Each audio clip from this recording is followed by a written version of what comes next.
I'm your host, James Roberts, and on today's show, I've got Mike Marshhausen. Is that Marshausen. correctly? So welcome onto the show, Mike. Thank you. I appreciate you having me here. So, can you give a brief introduction to who you are and what you do? Who I am? Well, my name is Mike. I do a number of different things, and it's changed a lot, but it's all kind of stemmed uh, from my health originally. So like it was basically when was it after I deployed to Afghanistan with the army, and then kind of like after college too. I was studying nutrition. I got really into like changing myself. I realized I didn't like a lot of different things. So that's how I got into nutrition, and that's kind of really when I changing that changed everything for me. So then I was like, oh my God, what else can I change? So from that time, I've been nutritionist, personal training, and then all this kind of different stuff, and now it's shifted again. So this is it's a tough question to sometimes answer, but I guess to boil it all really down, what I do is help people live up to their full potential. And I do that in a number of different ways. I started doing it through like health and nutrition and fitness, but now more into like the spirituality approach that I take to things and changing people's beliefs.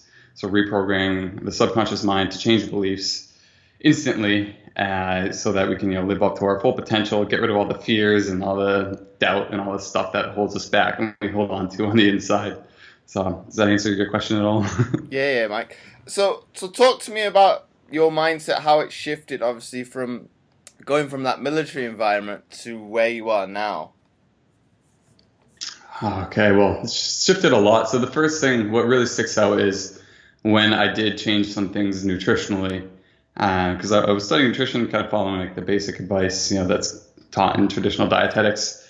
But then after doing some more knowledge and changing some things, I just had a very sudden shift. Like I had tons of energy, my brain was working super well, like all this stuff. And I was a really fit dude. Like I was big and muscular, like had a six pack, was in really good shape and strong. So everyone kind of thought I was healthy and stuff like that. And I was like, oh my God, that's not healthy. I wasn't healthy, because I just felt so much better. So like, what's significant about that was really the point where I took my power back, as I call it, because that was like my changing point where it was like, wow, I'm not stuck. I can change.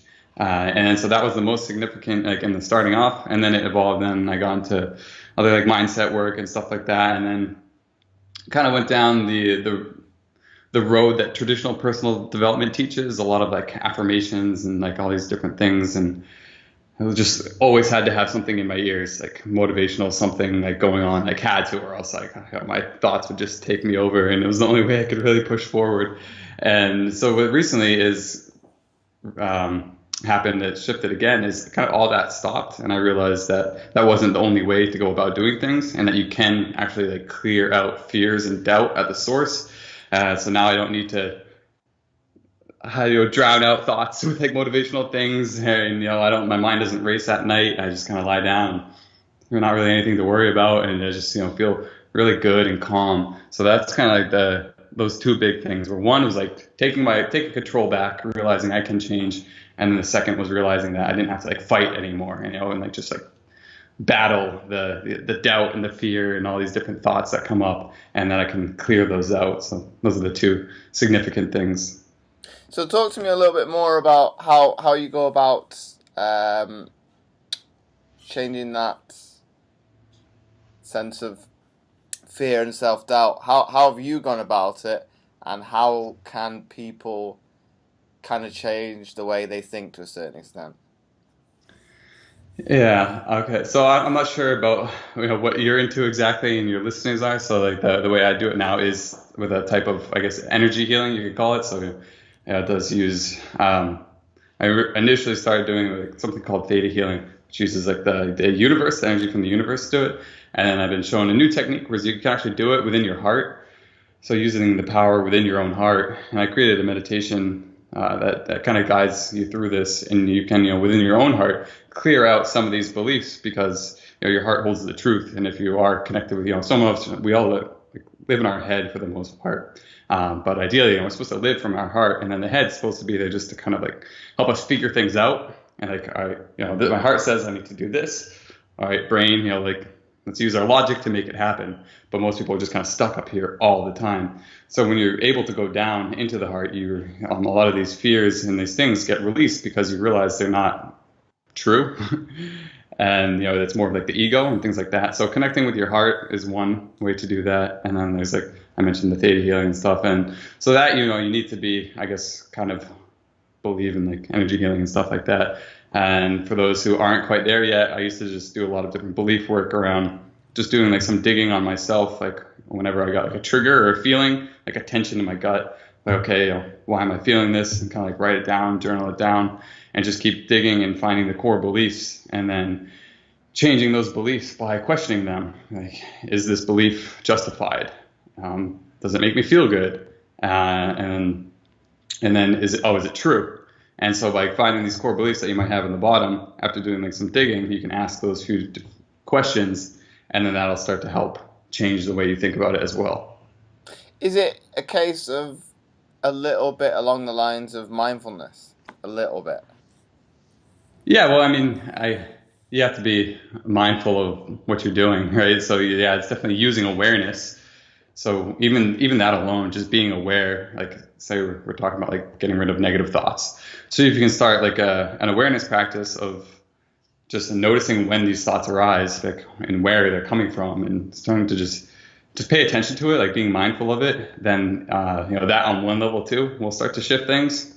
And then I like the other type of stuff to go deep and to like clear things from the root. But if someone's just starting off and like have a lot of like negative thoughts, and like, what the heck's this guy talking about? Energy healing is crazy. And then a good way to start would to be just being aware of your thoughts and paying attention to them, and of being like the third party observer instead of like identifying with them. Just like noticing when they come up, observing them, and kind of recognizing that they're not you per se. Would it be a case of, obviously a good way of doing it would be to some extent journaling that, so you can see when you're obviously having these either negative thoughts, or in some cases you could probably look at it from the other aspect of when am I joyful, happy, what are these kind of events that kind of are making me feel this way, and you can kind of write down when these are occurring, and you can kind of say, well, this is the factor that is actually making me feel like this way. Yeah, so using journaling instead of just like kind of being aware of it in your head, is that what you're asking? Yes. Yeah, I mean, that's always helps, writing things down and stuff like that. But I think it just depends where you are and like what you're doing. So if you have like time set aside specifically for journaling, that can help, because not everyone can just like in the middle of whatever, at work or wherever they are, or in the car, like to just like start journaling stuff, or if you don't have like a pen, like, so I don't do much journaling like that, but I know I have a lot of clients who do. So yeah, you can definitely do it, or you can just kind of do like the both, like have some specific time for journaling, or take notes of things over the day and then journal on it later. So there's a lot of different ways to go about it, but yeah, that's a lot of people definitely like that approach. But does it come back to obviously that psychological approach to kind of reflecting on, to a certain extent, what's happened to you internally, but external factors as well? So what are you asking exactly? It's kind of using that psychological term of reflecting on something that's occurred, and to kind of using, well, it's probably using both our analogies of healing and mindfulness and bringing it into a case of looking upon something that's happened to you. Okay, why is X, Y, Z happened, and kind of using that to kind of find a way to resolve a certain issue. I mean, you got to go with whatever is within your current set of things that you have available to you. And like spirituality is different for everyone, right? Like, to me, that word just simply means like kind of the non-physical, so the internal stuff. So that can be anywhere between just like your values, or to even to something like actually like energy healing, and using like the energy of the universe, like healing yourself and stuff like that. So yeah, to me it's really something that everyone should kind of define themselves, but basically just the inside stuff. So I think reflecting is a piece of that. It's focus, reflecting on the internal, what's going on in here, and then starting to be aware of it so that you can then take control of it. Or I don't necessarily like the word like control, but it's just kind of like understand it and master it. I kind of like the word master better, not as in like this like controlling, mastering way, but just like to truly like be the master of something. To be the master of your own inner game, of your own mind. So yeah, I think reflection is helpful, sure, but I don't think it's just the beginning. And what are some like to get from, like you were saying, the beginning, your clients do journaling, to get into probably a little bit deeper and looking at the spiritual side of it. How does somebody get from obviously point A to, well, you could say point B? What are the kind of steps in between? What are they trying to achieve? What's point A and what's point B? Or what's point B? Well, the general ones would be a better well-being. Obviously, from a mental state, most people focus on obviously when they're trying to look at the getting healthy. They only look at obviously the fitness and the nutritional side of things. Most people don't look at obviously the third one, or how do I feel within myself and my mental state. So it's kind of probably from that one, what would be a proponent for each one of those to get from point A to point B from a mental perspective? Okay, yeah, from a mental perspective. And so yeah, I really like focusing on that topic too, because especially doing like a lot of the work I've been doing, I come to find out a lot of physical problems that people have are emotional.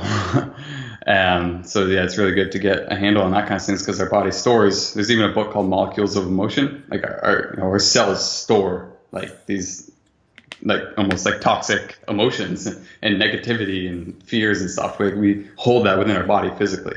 So someone getting from point A to point B, again, depends where they are. If they're really kind of down in the pits, I think starting with just like that type of reflection and awareness, and noticing those thoughts, maybe even doing some meditation if they're open to it, and recognizing these thoughts, realizing that it's not them, so that they're not identifying with them. A lot of people come to me are a little bit past that, and so they're ready to just break through whatever's in their way. They're like, okay, let's do this.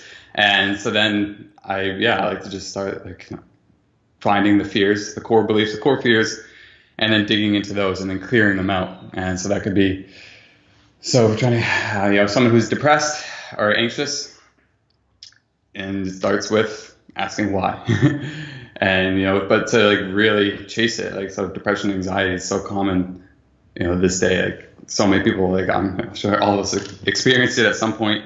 And it's affecting a lot of people, but those are coming from fears and beliefs, and you can clear fears and you can change beliefs. So every fear has a belief behind it. If you change the belief, you change the fear.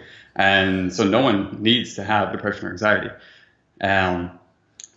So yeah, I would start off by, it depends what's going on. Maybe there's a particular situation or a way they're treating themselves, or it's something they're feeling. I like to chase body feelings. So you can do this digging kind of stuff that I was talking about on feelings. All right, I feel it in my heart or my chest, or maybe in the solar plexus. And then, okay, I connect people, have them connect with their heart, and then just relax.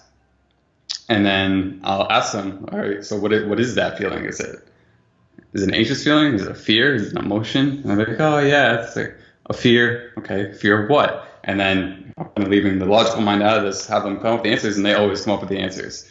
And then it usually goes back down to childhood, but unless they've already cleared all that stuff before. So a lot of it has to do with just how we were raised in childhood, and these different beliefs that we pick up from our parents, from society, and all this stuff. And then we kind of realize that we have these beliefs stored in our subconscious, and that's out of alignment with our conscious mind.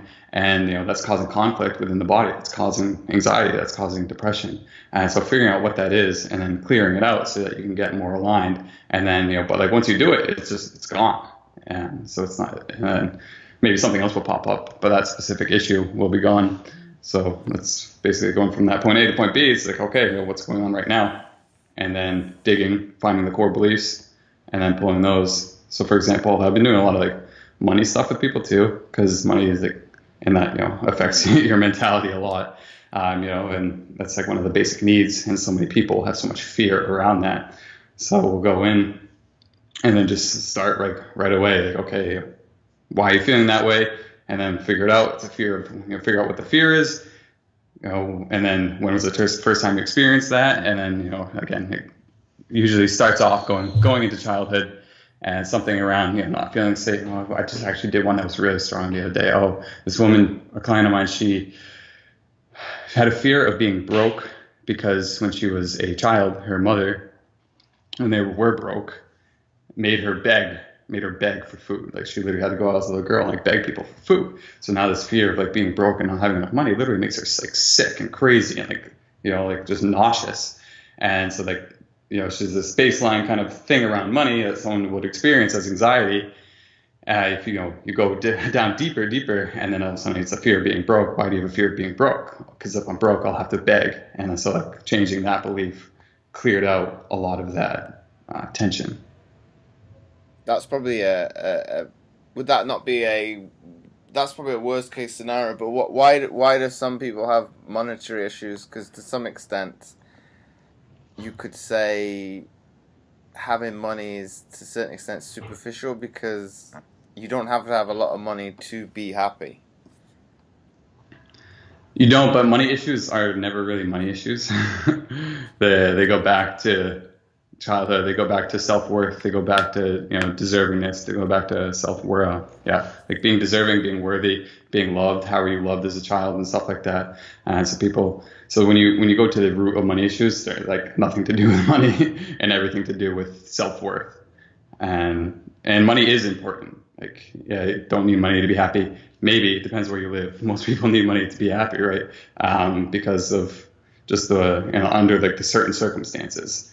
And so money is good. Money, you can be happy and have money, and it's a great thing. It's one of the essential needs, right? So we should have money to be able to support ourselves. So if we have a fear of not being able to support ourselves, that's a basic need that's not being met. It's like not having shelter. You need shelter. You need the basics, and money is a way to get the basics. So I think it is very important. It's not essential to happiness. You can be happy without it, but it's got to make your life a lot better, especially when you're not worrying about it.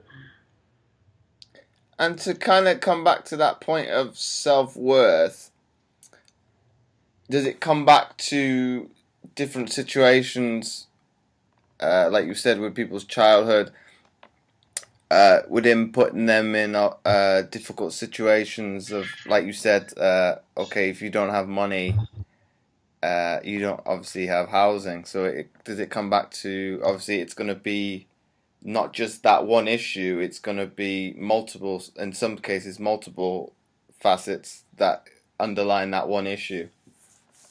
Yeah, there's a lot of different things that everything's connected to everything, to one extent. And so for like the money and going back to childhood, I work with people in a lot of like what they don't know, what you don't know that you don't know. So there's like, what you know you don't know, and then what you don't know that you don't know. And so that ends up being like how I connect these things with people. People who are, even like 40, 50 years old, and I'm connecting things that they didn't know about that happened when they were 5, and they're like, oh my God, I can't believe that was there. And so so going back, relating it to like this self-worth stuff, it comes down to like this belief of not being good enough. And then you just kind of end up chasing, why aren't you good enough? And then for most people, it does go back to their childhood because my parents got a divorce, and at this age. So anyone with a divorce, especially when they're between like 1 and 7, definitely has a lot of subconscious beliefs that are holding them back. And then, so yeah, it could be anywhere from being between like divorce issues. It could be because my father was never said he was proud of me. He just told me to do better. He nitpicked all these different things. He used to get angry because my mother wasn't emotionally available, or because of like a specific circumstance or incident that happened. One of them is kind of okay. There's a couple different things I was thinking of. So one was this woman, she remembered it vividly. So she remembered a time when she was 2 years old that she was left in the crib crying in like a little onesie, just like covered in sweat, and like it didn't really fit, and like the feet were covered, and she just cried and cried and no one came. So from that instance, when she was 2 years old, she had this belief of literally being unloved, and which is connected to like a self-worth issue. Because when you go back to like self-worth, why? Because it doesn't know what love feels like. Because that happened when you were 2 years old, and she remembered it too. She was like 30 something. And it's absolutely incredible how this little things like that can affect you. And so that's a really important age, because was it from like 0 to 7 years old? Kids don't even have like a conscious mind yet. Like they're just absorbing everything that happens is just truth. It just filters in and it's stuck there, and it stays there unless you clear it. And so you're basically in that like hypnotic brainwave. And so anything that happens from when you're within that time frame, even if it's getting left in a crib, like that's going to be stuck in your subconscious mind. But is there not a way around it without obviously reflecting upon that is the core factor that made me have self-doubt? Could you not get to a stage where you are starting to look at yourself from that proponent of loving yourself? Could you not override that factor, or is that not possible? So, I mean, I'm sure anything's possible, right? Is to use so if you start using your your intention, your conscious mind, right, and then practicing doing like certain practices, then yeah, you can absolutely start to create more of whatever it is, self-love, self-worth, and stuff like that, for sure. And you should definitely do that, even if you are doing the other stuff. Still do that, but it will take a lot longer, and it may or may not work. Like, for me at least, and for a lot of people I've worked with, that just it's not quite enough unless you're maybe a little bit more adamant about it. But it's so hard to be if you still have those like subconscious things going on in the past. So I mean, it's 100% going to be helpful, and you can still do great and amazing things. People do it all the time, and who haven't gone back and like cleared all their traumas from like growing up. But this is just one way to help speed up the process, to make life not be such a struggle and so hard and stuff like that. Just clear it up quickly. And then, in your opinion, Mike, do you think that in this day and age, people are more concerned, obviously, of what others think of themselves as opposed to what they think of themselves? Obviously, that culture of looking at perfection on social media, and the media obviously portraying this is what you should look like. Yeah, there's definitely a huge disconnect going on, and so yeah, it certainly appears that way, and so that's why I guess advocate for everyone to try live from that heart instead of from that head, because when you're living from the heart, like, you don't really do that stuff, or you need to feel the need to do that stuff, with all the judgment and all these kind of like fears and stuff like that. So yeah, I think it's a big problem. Yeah.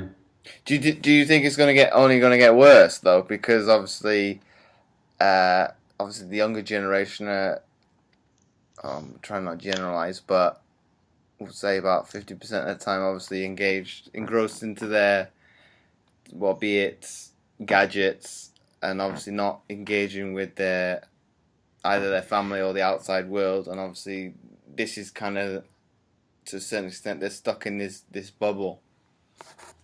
Yeah, and it depends, because there's things like that going on at the same time, but then there's also a lot of other things and like other movements going on at the same time. So I guess it depends like where your attention goes. And one way they kind of look at it is almost just like on a personal level compared to like this like big collective consciousness level where so most people they might not come to work with someone to get their mindset right until they hit like a rock bottom. Most people wait until something really bad happens, and that very well could be what has happening to the collective consciousness too. So yeah, there's a very good chance that things could get worse before they get better, to the point where like, oh wow, like we should probably do something and change. So yeah, I think there's a very good possibility that all this stuff that's going on is a good chance it will get worse. I'm sure it will get worse for a lot of people, but then there will be other people out there too who aren't suffering from it. So we shall see. But I think it comes back to that point where I think most of the younger generation is kind of manipulated to some extent, be it the media, quote unquote, what somebody's famous because they're popular on social media, and people kind of follow those views because they are, I won't say in tune with their own beliefs, but they kind of say, well, this is what so and so believes, I believe that too. Whereas I think most people won't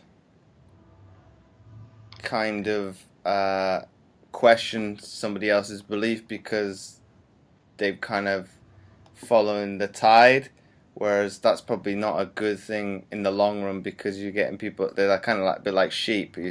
They're following the shepherd, whereas people, okay, at times you could possibly do that, but you should question things. Yeah, yeah. I think it's important to question things and to question your beliefs. I think it's so hard for some reason for so many people to question their own beliefs.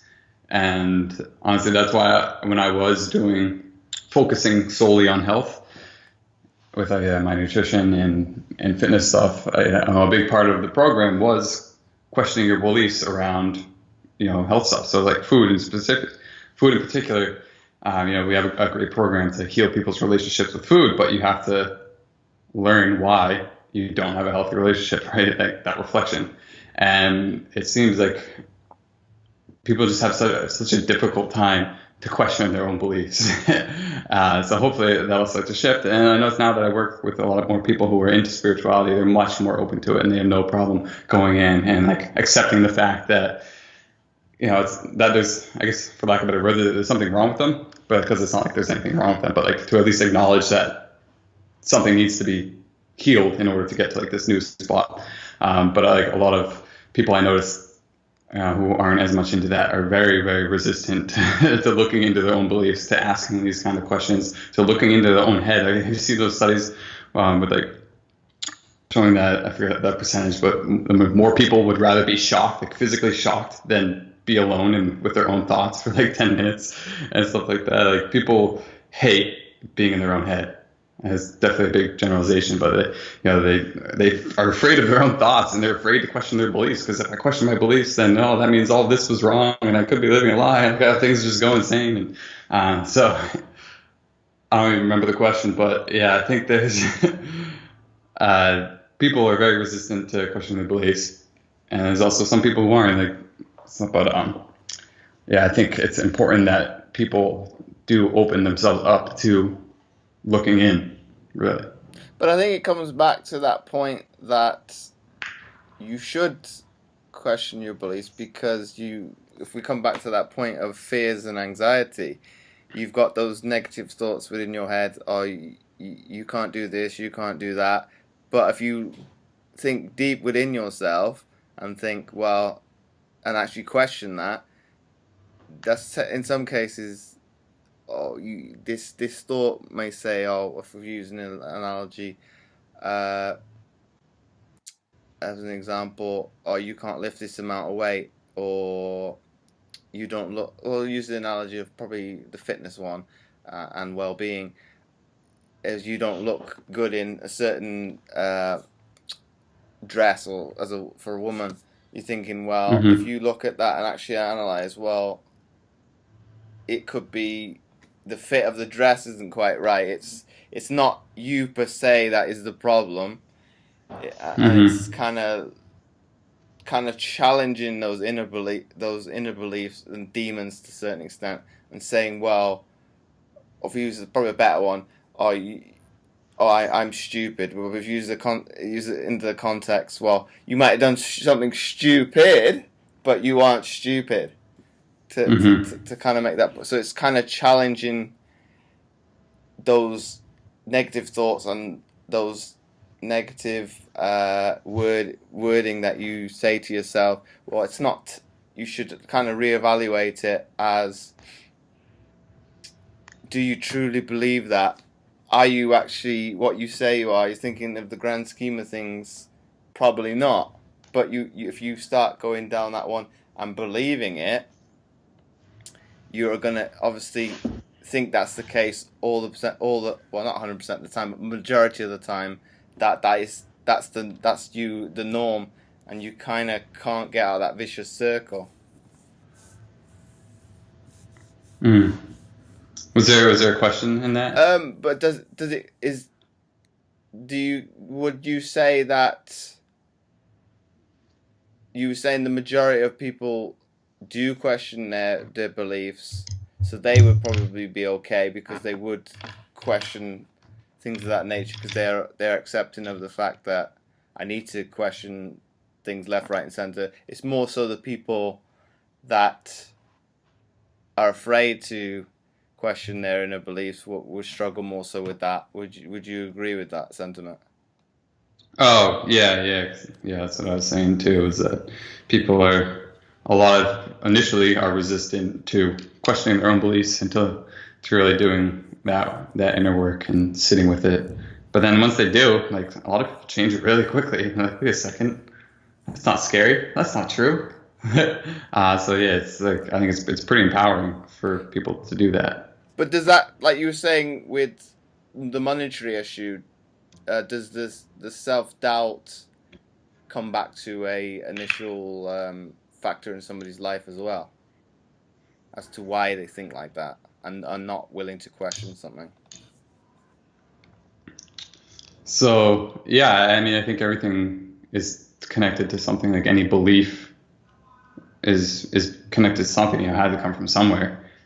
So yeah, it's important to kind of gauge and figure that out. Yeah, it's kind of like the what you don't know that you don't know aspect that I was talking about. But when you go and like change some of that, and so let's see. Okay, was working. Speaking of like kind of body image and doubt, I did a session with someone, and she has a lot of body issues, and yeah, like some food issues and other health issues, but a lot of like body issues and super self-conscious. And then going and doing the digging work, and I was able to go back to a particular instance, you know, ask her some questions like, okay, when was the first time you felt like that? And when was the first time that happened? And go back to, you know, like, I think it was a breakup in like early high school or middle school or something like that. And when she broke up with her boyfriend, and boyfriend like said all these like mean things to her, and or that she was like ugly or fat or something like that. And it's like that one instant is still carrying with her, you know, today, of her not believing that, you know, she's beautiful. And so she has all of these like self doubt things, and majority of them stemming from that one scenario. So yeah, I think that's one example, kind of what you're talking about. And for like, females in particular, males not so much, probably more like just like multiple things over time. But I noticed that females, they always have like, especially when it comes to like food relationship or body relationship, like that they remember like that one time, that one time that, you know, this coach called me fat in middle school, or, you know, told me I had to eat less, or the one time my mom squeezed my fat and said, you got to get rid of that. Or the one time, you know, this person called me that name in college, and like most so, and then they have like these crazy beliefs and they start dieting and they hate their bodies, and you know, they carry that stuff with them. So I think, is that kind of like answering your question, like Mm-hmm. how those things in the past can relate to things in those general thoughts in the future? And why is it the case that men, it kind of builds over time? Does it come back to that, a little bit of that male bravado that we kind of want to bottle it up then? Yeah, it could be. I don't know. I think maybe our brains work a little differently too. I think I'm actually, now that you say that, I remember this one book, Brain Rules, and I think that women are more specific than men, and men are like they remember more so in generalizations, and females remember specifics more. That could be that part of it. But yeah, I don't know the full answer to that, or is it because we're just more stubborn or something? Who knows?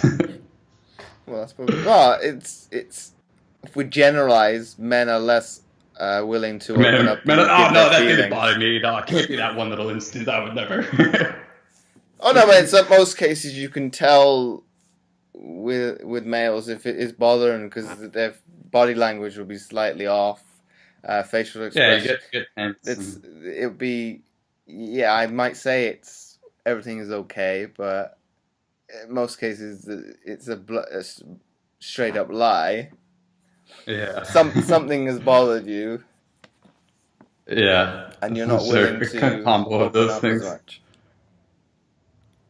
Yeah, for sure. So I think we'll wrap it up there, Mike. So if you could wrap the podcast up in one sentence for the listeners to take away, what would that be? Follow your heart.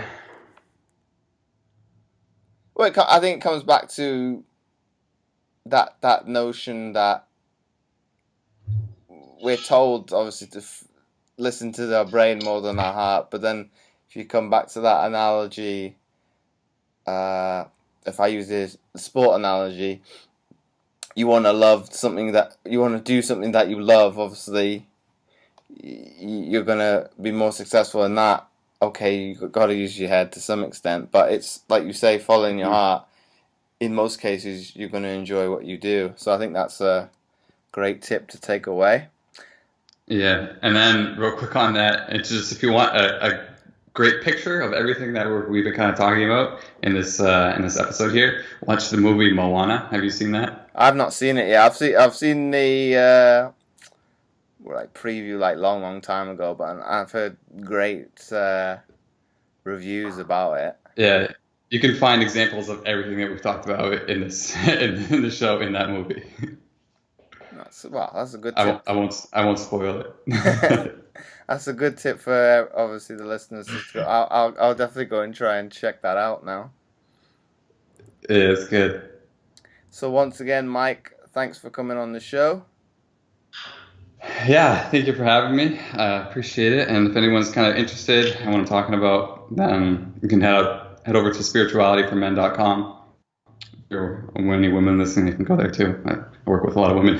And then I have a heart meditation where that can help you start just connecting with your heart, clearing some fears and negativity using your heart, and then kind of just manifesting from the heart as well. Thanks for sharing that, Mike.